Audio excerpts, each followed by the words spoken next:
Frankly, this was, I believe, the greatest political movement of all time. There's never been anything like this in this country, and maybe beyond. Today, many Americans consider the Republican Party to be synonymous with conservatives, and the Democratic Party to be synonymous with liberals. I gotta say, this is the biggest red wave I've seen since Ronald Reagan. But in 1966, that was not the case. This year, I will be seeking nomination and re-election as a Republican.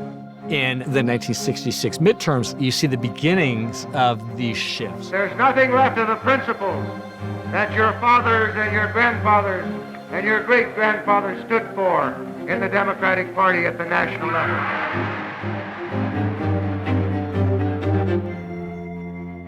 The 1966 election chooses governors, senators, and congressmen. 1966 was a significant year in American electoral history because the Republicans had really been knocked down hard in 1964. Barry Goldwater, what kind of man is he? Where did he come from? What does he stand for? In 1964, the Republican candidate for president was an ultra-conservative senator from Arizona. Barry Goldwater pledged to fight communism abroad and crime at home. He aimed to slash federal spending and give states more rights to govern themselves. Barry Goldwater represented a change for Republicans. Goldwater shapes his campaign to one theory, that there is a smothered conservative majority in America. They wanted to really create a stark contrast and present a more conservative view. Let there be a choice, right now and in clear, understandable terms. But on Election Day in 1964, Goldwater and his supporters were dealt a crushing blow by sitting Democratic President Lyndon Johnson. In the early returns from Ohio, Indiana, Wisconsin, Connecticut, Oklahoma, Vermont, and Maryland, the senator is running well behind the president. After Goldwater's landslide defeat come proclamations that the conservative movement is dead. And 66 is the first electoral moment when we see that, hey, that's actually not true. Just below the surface of Goldwater's devastating defeat at the national level was a regional trend that did not go unnoticed by Republican Party leaders. Of the 6 states that Goldwater won, all but his home state of Arizona were located in the Deep South. The big issue, of course, was race. Southern conservative Democrats were dead set against the federal government, as they would put it, imposing civil rights on the segregationist South.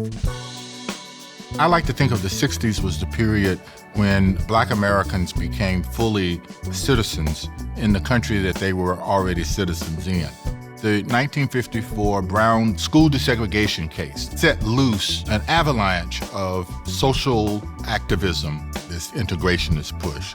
The idea was that if blacks and whites interacted with each other on par, much of the discrimination and prejudice and stereotyping that led to inequality would go away. These damnable proposals under the guise of so-called civil rights. But for the most part, to be a Southern politician was to be a Democrat and to be a segregationist. For generations, Southern politics had been dominated by a conservative segregationist wing of the Democratic Party, a legacy reaching back to the Civil War when the South sought to secede from the country to preserve slavery. And I say segregation now, segregation tomorrow, and segregation forever.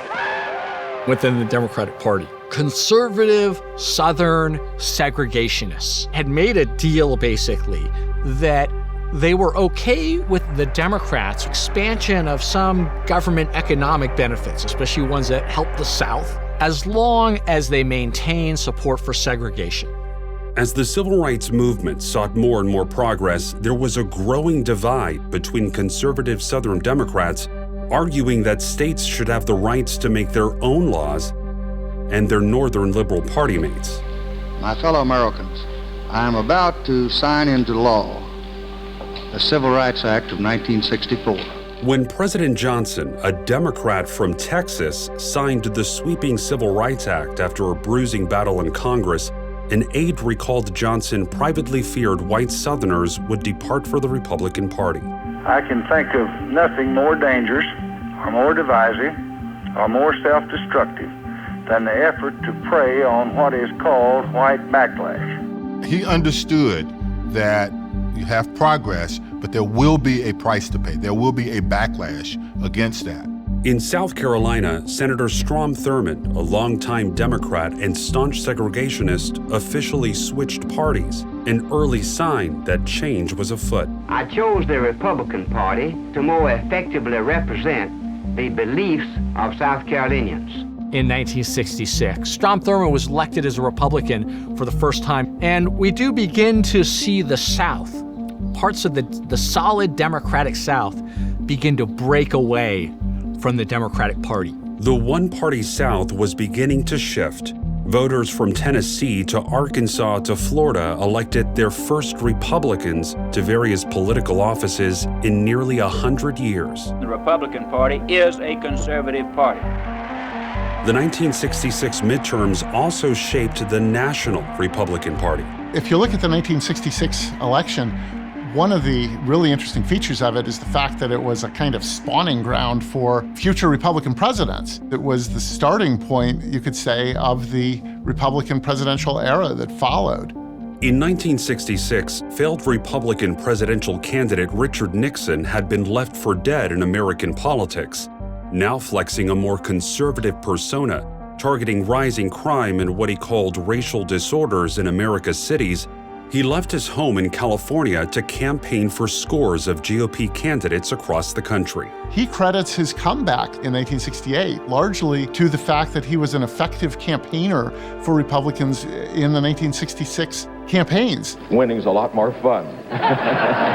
But the biggest story involving a California Republican in 1966 was a Hollywood star who decided to run for governor. It's time that some people were reminded that actors are people. Reagan was taking some of the Goldwater ideas, but presenting them in a way that was more palatable, a cheerful demeanor, and was much more successful as a result. What we begin to see then are a number of white conservative Democrats bolting the Democratic Party and supporting people like Ronald Reagan and Richard Nixon. They identify with conservative Republicans as anti-big government. After cruising to victory in 1966, in 1980, Reagan went nationwide as the new face of American conservatism. A great national crusade to make America great again.